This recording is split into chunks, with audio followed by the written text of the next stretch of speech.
Aunque Rubalcaba y Chacón acaparan casi todos los titulares, hay un tercer precandidato a la Secretaría General del Partido Socialista Obrero Español. Se trata de Antonio Quero, el aspirante surgido de Internet, que ha desplegado una intensa actividad recorriendo toda España para encontrarse con los militantes socialistas de cara al Congreso Ordinario de Sevilla. En medio de esa apretada agenda, ha acudido a Periodista Digital para responder a nuestras preguntas. Don Antonio Quero, bienvenido a Periodista Digital. Muchas gracias. Me parece que todo empezó con un grupo de militantes socialistas en Twitter, después salta al mundo del blog con bases en red.org.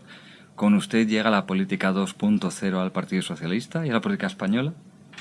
Bueno, yo he llegado también con la política 2.0 porque somos muchos los que estamos ya utilizando esta herramienta, que cada vez más va a ser una herramienta que se va a incorporar a nuestros hábitos políticos, y lo que ha permitido es que frente a un desafío tan grande como este 38 Congreso del PSOE, que tenemos que enfrentar una serie de problemas y dificultades de calado, pues el poner en conexión la mayor cantidad posible de militantes y simpatizantes de toda España, y que poniendo en común un esfuerzo, arrimando el hombro, ir elaborando una serie de propuestas, pues ha llegado hasta el punto de alimentar y de marcar el debate y el principal que está teniendo el Partido Socialista en este 38 Congreso.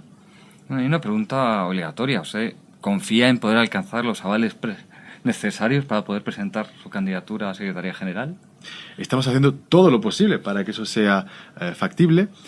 Por eso estamos ya visitando, ya hemos pasado del 2.0 virtual a la realidad, al 1.0, y estamos visitando todas las provincias que podemos en España. De hecho, habíamos hecho un programa, pero sobre la marcha estamos añadiendo más visitas, puesto que nos lo pide la militancia y los delegados.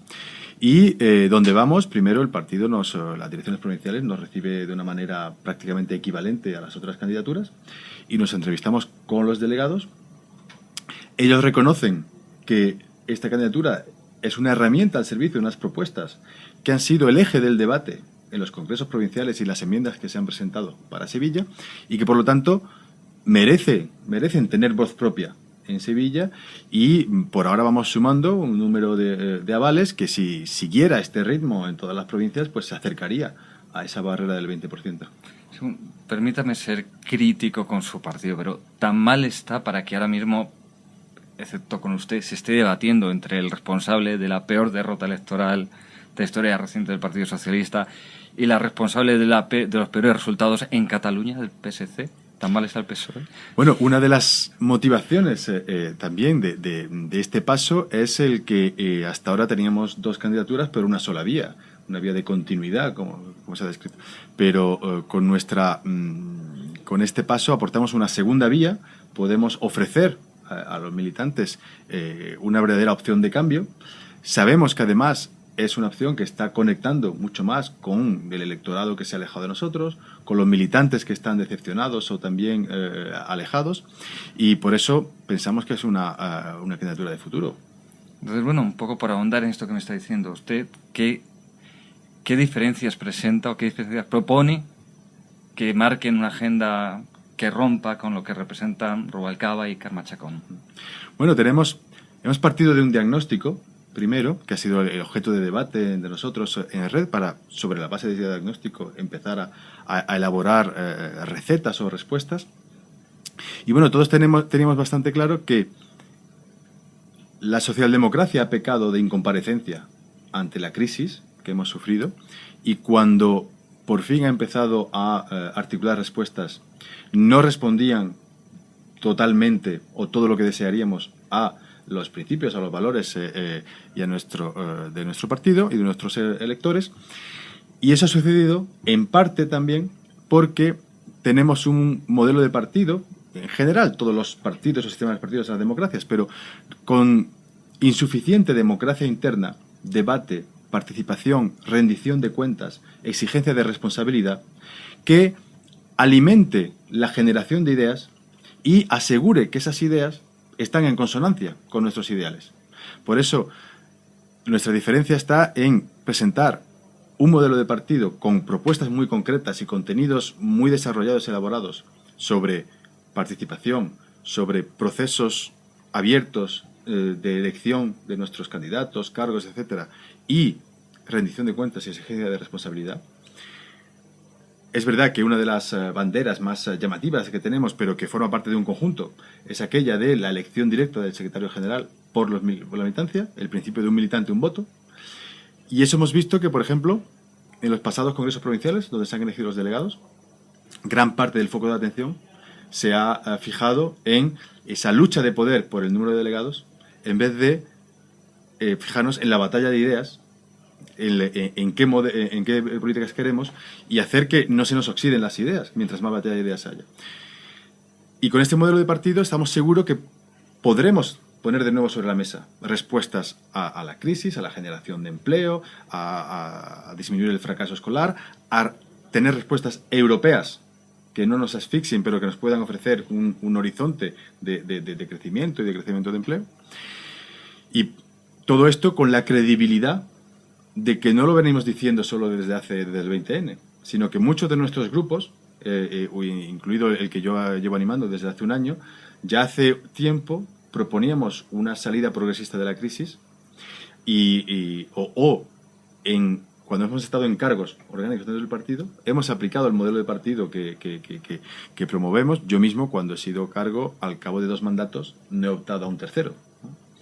Con lo cual, credibilidad, contenido y futuro, puesto que animamos a la gente que se nos ha distanciado a acercarse de nuevo. Usted justo me habla de la batalla de las ideas, del debate de las ideas. Oímos constantemente, nos machacan con el mensaje de que actualmente en el PSOE hay un debate de ideas, no sobre personas, pero la realidad es que cuando vemos cualquier informativo o leemos los periódicos, en realidad lo único que vemos es que hay discusión sobre si Rubalcaba o Carme Chacón, nombres y quién apoya a cada cual. Aparte de lo que usted ya ha señalado, ¿qué motivos hay para que no se debata sobre ideas y todo se centre, aparte de la pura lucha de poder, y todo se centre en quién va a mandar? Bueno, pues estar en una inercia que traemos, que la conlleva también un poco el modelo y la práctica de política que hemos estado haciendo. Nosotros rompemos esa inercia cuando desde Bases en Red nos dedicamos primero, y era nuestra primera motivación, a intentar entender por qué hemos tenido esos problemas, intentar detectar qué se espera de nosotros y recoger con valentía y con autocrítica el mensaje que nos han enviado, y a partir de ahí construir las respuestas y las propuestas, los contenidos. Hay, para poner un ejemplo claro, una preocupación que tiene la ciudadanía, como es un poco el desapego de la clase política o el problema de la corrupción. Pues la ponencia marco federal que se nos propuso para debate para este congreso no contenía ninguna propuesta en este capítulo. Y han sido nuestras, y las otras candidaturas tampoco han puesto sobre la mesa enmiendas que hicieran propuestas sobre un tema tan delicado pero tan necesario. Han sido nuestras enmiendas las que han dado contenido, han completado, y bueno, esperemos que salgan en Sevilla y demuestren que damos una respuesta a una preocupación de los ciudadanos. Usted está apostando indudablemente por una regeneración democrática desde dentro del Partido Socialista. Supongo que además querría que fuera así para el conjunto de los partidos, con procesos mucho más abiertos a los militantes. ¿Usted, si logra liderar el Partido Socialista, apostaría por hacer esta misma regeneración al conjunto del sistema democrático, eliminar listas cerradas? ¿Propondría por algún tipo de medidas así? Bueno, ya habíamos empezado el conjunto de su partido. Hay muchos de nosotros, mi primera pasión política y que me trajo a la acción política es un poco mi pasión por la democracia participativa y deliberativa, que el ir a una democracia de mayor calidad es, estoy convencido, el futuro. Y como hemos visto el año pasado, todo el movimiento 15M, que no es solo las personas que estaban en las plazas, sino que una gran mayoría de la ciudadanía compartía una demanda de mejor democracia. Nuestro programa electoral ya contenía unas primeras respuestas en esa dirección, pero bueno, somos los partidos políticos que somos los que estamos en la posición más privilegiada para conformar el sistema político, los que tenemos que ser vanguardia de la democracia y dar ejemplo. Y al día de hoy, el artículo 6 de la Constitución exige que el funcionamiento de los partidos políticos sea sea democrático, pero probablemente de las distintas organizaciones, de los estamentos de la sociedad, los partidos políticos sigan siendo todavía un reducto de un cierto funcionamiento en el que no hay esa cultura de debate, de responsabilidad y de debate que va a generar mejores respuestas, porque las respuestas de más eficaces y que a la vez la gente hace más suyas son aquellas en las que la gente ha podido participar. Y efectivamente, yo si dirigiera el Partido Socialista, me gustaría hacer de él una vanguardia de la democracia participativa y deliberativa, y ser también locomotora dentro de la familia socialista europea, porque con los desafíos que tenemos está clarísimo que tenemos que venir con respuestas europeas. Es verdad que yo personalmente, con ya casi más de 15 años trabajando en la Comisión Europea y los temas de la Unión Europea, lo vivo cotidianamente, pero creo que ya la gente con esta crisis lo ha hecho también suyo y verán con otros ojos las elecciones europeas de 2014. Sí, le quería preguntar ahora por un histórico de su partido, Josep Borrell, que bueno, que él precisamente fue elegido, aunque al final no se pudo presentar, pero fue elegido para ser candidato a presidente del gobierno mediante primarias y, sin embargo, ahora él rechaza las primarias. O sea, ¿cómo valora usted este cambio de opinión de alguien que debería apoyar? No he oído esas declaraciones, no tengo el dato directo. Lo que nosotros sí decimos es que las otras candidaturas, nuestros estatutos ya prevén hoy que la candidatura a la presidencia del gobierno las decidan los militantes en primarias.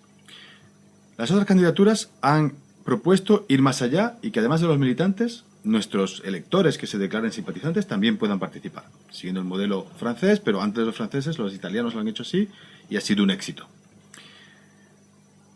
Creemos que es un poco incoherente y contradictorio que defendamos ese modelo para esa figura de la candidatura a la presidencia del gobierno y que no defendamos lo mismo para elegir al secretario general, al líder del partido. No solo por mayor democracia y que el militante se sienta partícipe de la decisión de esa candidatura, sino porque, como decía antes, es lo que va a descargar a los delegados de esa responsabilidad. Los candidatos no tienen que ir a buscar y a contar delegados, sino que tienen que ir a convencer con argumentos a los militantes, y los delegados se pueden ocupar en el Congreso de debatir las enmiendas y el proyecto. Curiosamente, usted está hablando de un proceso político que recuerda mucho, en muchos aspectos, al sistema de partidos norteamericano, en el método de elección de candidatos, en realidad. Entonces es un sistema mucho más abierto que el europeo. Hay paralelismos a la hora de dar más protagonismo allí al ciudadano o al elector, a la hora de tomar decisiones sobre las personas. El sistema americano tiene también otras características bastante alejadas del nuestro. Los aparatos de partido no tienen la misma definición y la elaboración de los proyectos es muy personalista. Ahí intervienen menos los ciudadanos, ¿no? Pero efectivamente, por lo menos cuando vemos las primarias americanas y vemos los famosos caucus y que se reúnen ciudadanos a debatir y convencerse entre ellos, bueno, pues ahí se habla de ideas, de deliberación, se habla de convencer, de argumentos, y no tanto de sumar, restar, intercambiar cromos y poder para arrimar delegados, ¿no? Antes usted hablaba de que ya está en el programa de su partido que tanto Chacón como Rubalcaba han apoyado esta misma idea de la elección del candidato a la presidencia del gobierno mediante primarias, incluso con el apoyo que participaran los simpatizantes, etcétera. Pero usted cree que ellos mantendrían, yo doy por hecho que usted me va a decir que usted sí lo cumpliría, pero en el caso de que usted no saliera elegido secretario general, que fuera uno de ellos, ¿usted cree que cumplirían su palabra o que, por el contrario, una vez que se han hecho con el control del partido, tratarían de ser candidatos?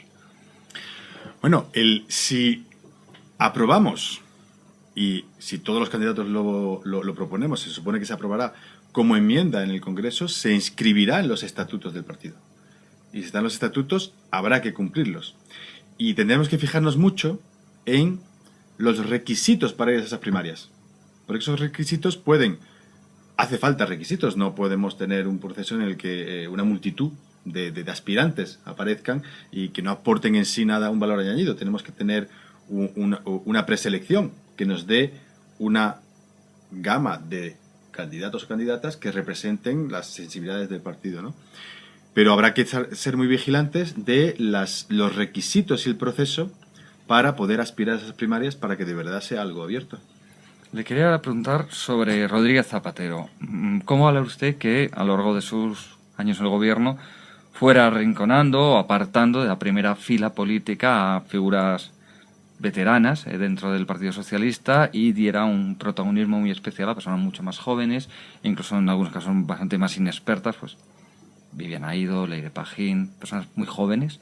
¿Cómo valora esta apuesta por la juventud renunciando, o por lo menos esa da impresión muchas veces, a la veteranía y a la experiencia? Bueno, una característica que señalamos del estilo y del liderazgo de Rodríguez Zapatero es que ha sido un ejemplo de democracia de puertas afuera. La democracia española ha ganado en calidad, ya sea por la independencia de la televisión pública, ya sea por la mayor capacidad de la oposición para preguntar en el Parlamento, ya sea por un talante y un respeto de todas las opciones políticas que representan a ciudadanos españoles. Desgraciadamente, de puertas adentro no se han promovido cambios tan claros y nos hemos acomodado, y toda la dirección de los últimos años se ha acomodado también un funcionamiento del partido insuficientemente abierto, democrático, etc.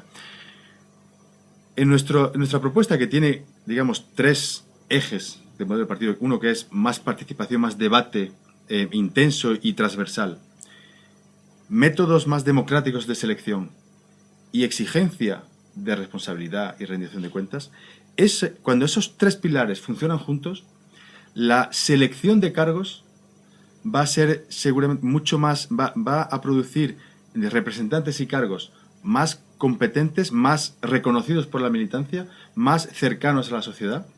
Con lo cual, cuando hablamos de modelo de partido, tiene mucho que ver con las personas que vamos a elegir y las políticas que vamos a aplicar. No estamos hablando solo de cocina interna, ¿no? ¿Y usted se considera heredero dentro de alguna tradición del Partido Socialista, o más bien es una nueva vía, un Tony Blair a la española? Bueno, en lo que yo siempre me he sentido muy a gusto en el Partido Socialista Obrero Español, y por vivir y estar en contacto con muchos otros partidos socialistas europeos, es la firme convicción europeísta del Partido Socialista Obrero Español. Ahí sí que me parece que jugamos un papel activo y dinámico, y podríamos haber jugado aún más. Y que ahora los socialistas europeos tenemos grandes desafíos y que tenemos que conformar una familia política mucho más articulada y que ofrezca una oferta global europea a la opinión pública europea, porque es que en 2014, además, en esas elecciones habrá una grandísima novedad, y es que las 2 grandes familias, conservadores y socialistas, propondrán un candidato o una candidata a la presidencia de la Comisión Europea. Con lo cual, los 500 millones de europeos elegiremos por sufragio universal al presidente de la Comisión Europea. Y esa institución, que algunos pueden ver como alejada o tecnócrata o burócrata, pues va a tener ya un mandato mucho más legítimo, va a sentirse ya más responsable frente a una elección y a unas preferencias de los ciudadanos europeos, que todo eso pasa por el Parlamento Europeo. Y por eso me gustaría, si pudiera dirigir el partido, poner el rumbo muy fuerte hacia Europa, y que seamos nosotros motores de coagular un Partido Socialista Europeo sólido. Yo veo que usted confía mucho en Europa, pero precisamente da la impresión de que en los últimos años la ciudadanía ha dejado de ver en Europa la salida. La marca Europa ya no, en España y en el conjunto de la Unión, realmente ya no significa lo que significó. ¿No cree que esto es un hándicap para un candidato que habla tanto de Europa? Pues habría que preguntarse si la ineficacia de Europa a la hora de responder a los problemas que conocemos de la crisis, etcétera, se debe a Europa en sí o a los líderes políticos que hoy están dirigiendo Europa. Porque cuando hablamos o se sondeamos los europeos, los distintos Estados miembros, sí que formulan un desencanto con lo que pueda representar Europa, pero cuando se les pregunta de dónde tienen que venir las respuestas, todos también miran a Europa. Con lo cual, la dificultad va a estar más en las clases políticas nacionales, que tienen que empezar a razonar y a practicar como una clase política europea, porque en un mundo globalizado y con los mercados financieros, lo hemos visto muy claramente, necesitamos instituciones, que las instituciones no son más que herramientas al servicio de los ciudadanos para hacer frente a unas dinámicas globales y estar equipados para que el poder ciudadano pueda ser soberano por encima de otros poderes como poderes económicos o financieros que se aprovechan de un movimiento y una globalidad muy fácil frente a una fragmentación de las soberanías nacionales. Ahora que habla de mercados financieros, el presidente del gobierno, Mariano Rajoy, de repente se ha mostrado partidario de algo que creo que ni el propio PSOE se había planteado apoyar de un modo tan firme, que era la tasa Tobin. ¿Cuál es su opinión al respecto? Bueno, la mayoría de los gobiernos europeos, por lo menos de la zona euro, han evolucionado muy rápidamente, ya sean conservadores o socialdemócratas, en cuanto a la defensa de esta tasa. Yo recuerdo haber participado en congresos de la ATTAC, la asociación francesa que puso un poco en el candelero esta tasa Tobin, ya en el año 2000 en París, y hablando precisamente de democracia deliberativa, porque era un movimiento que, aparte de la tasa Tobin, defendía más apertura a la democracia. Y también he estado trabajando con nuestros grupos de trabajo en estar más preparados a la hora de regular los mercados financieros, porque lo que ha pasado con esta crisis, y lo he visto en primera línea cuando hemos tenido que preparar respuestas desde el G20 o desde el ECOFIN, es que la clase política o los políticos o los partidos políticos, que son las factorías, los laboratorios donde tienen que crearse e inventarse las respuestas y las ideas, estábamos totalmente desnudos frente a unas dinámicas, a unos mecanismos de especulación que desconocíamos completamente. Y he invertido mucho tiempo con muchos colegas también y amigos de Bruselas y con grupos también en España, en, primero, entender bien toda esa dinámica, ese funcionamiento, y detectar, identificar la manera de atajar la especulación que no aporta nada al sistema. Porque no diabolizamos los mercados financieros, cumplen una función social, que es la de ofrecer al ahorro un uso para que ese ahorro no pierda valor con la inflación, y a la vez ese ahorro servir a través de los mercados financieros para financiar o invertir en proyectos de las empresas, de las familias, de la gente, y alimentar como combustible la economía real. Tienen una función social que cumplir. Pero en cuanto esa caja negra dejamos que pueda jugar al casino libremente, y esto de jugar al casino lo han dicho instituciones como el FMI o la ONU, ya no son izquierdistas de ATTAC lo que lo dicen, dejamos que pueda especular salvajemente, al final acaba conociendo accidentes graves y desbarajustes inmensos que contaminan a todo el resto de la economía real, y es lo que estamos viviendo hoy, ¿no? Con lo cual, cuando decimos que somos una candidatura también de contenido, es porque tenemos respuestas estudiadas, concretas y operativas para dinámicas incluso tan complejas como la especulación financiera. Y ahora, aunque antes decíamos que sí, que se hablaba demasiado de nombres, déjeme hacerle una última pregunta también con un nombre. Emiliano García Paje. Todo el mundo daba por hecho, casi todo el mundo daba por hecho, al menos durante unos días, que se iba a presentar como candidato, y de repente vemos que no, que incluso aquella reunión de alcaldes socialistas se interpretó como que era un cónclave para apoyarle. Vemos que quedó nada. ¿Usted por qué cree que no se ha presentado? ¿Que no se ve con fuerzas? ¿Por prudencia? ¿O simplemente porque a lo mejor piensa que el partido se puede hundir todavía más y quiera aparecer más tarde como El Salvador? Pues sinceramente no he tenido contacto con él directamente y no le podría decir. No le podría decir sinceramente. Yo creo que, dar el paso para aspirar a la Secretaría General del Partido Socialista es un paso bastante solemne y cargado de responsabilidad, porque es un partido que tarde o temprano volverá a gobernar, que ha gobernado 22 años de estos 30 años de democracia, que tiene una larguísima historia más que centenaria, con lo cual no es una responsabilidad cualquiera.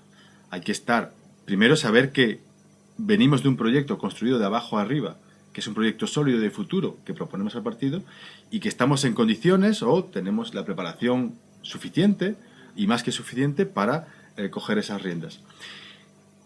Y a la hora, en un proceso de primarias o en un proceso competitivo, de tener diferentes candidaturas, de lo que tenemos que asegurarnos es que esas diferentes candidaturas están recogiendo, están siendo una fotografía de las distintas sensibilidades dentro del partido, que es además una de las razones por las que los delegados están teniendo una actitud relativamente abierta y favorable a darnos la oportunidad en Sevilla, es que porque saben que representamos un amplio sector y un eco de la militancia, y la prueba está en que el debate de ideas en Sevilla girará en torno a nuestras propuestas. Bueno, pues con esto ya solo resta agradecerle que haya venido a Periodista Digital a hablar sobre su candidatura, sus propuestas, y nada, desearle por lo menos suerte de cara al Congreso de Sevilla. Muchas gracias. Nada.